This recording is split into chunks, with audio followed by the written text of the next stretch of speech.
Зодия Водолей, това е вашата седмична прогноза 18 до 24 август. Нека видим какво ви предстои в работата и в любовта. Тук някаква много силна енергия се дава за Зодия Водолей.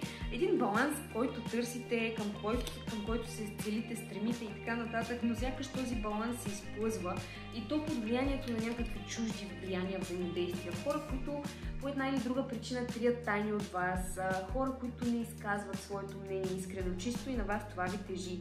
И това ви пречи в постигането на баланса и хармонията в взаимоотношенията. Имайте предвид, че едната седмица ще бъде свързана с огромно търпение. Ще трябва да проявите търпение относно вашата комуникация и работна среда. В крайна сметка ще успеете да постигнете социалните контакти и взаимоотношенията, към които се стремите в работата, но това ще бъде трудно и ще бъде свързано с предизвикателства.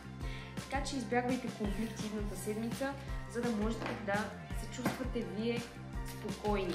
Хайде да видим сега и в любовта какво предстои. За лична таро консултация при мен можете да ми пишете на лично съобщение относно цени и условия. Личната консултация при мен включва отговори на всички въпроси, които ви интересуват, без здраве.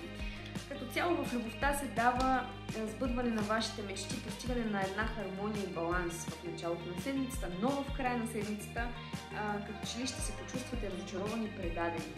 Ако смятате, че вашия човек създава повече криза във вашите взаимоотношения, сега е момента или да му го кажете, да му го споделите и да насърчите една чиста, ясна, открита комуникация или да сложите край. Но Таро ви насочва определено към това да поговорите с вашия човек относно това как се чувствате и да му споделите всичко това, което смятате, че е необходимо да се промени във вашите взаимоотношения тук и сега.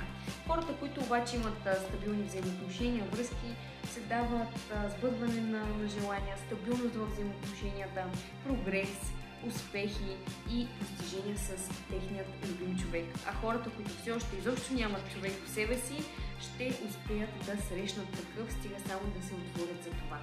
Пожелавам ви успешна седмица!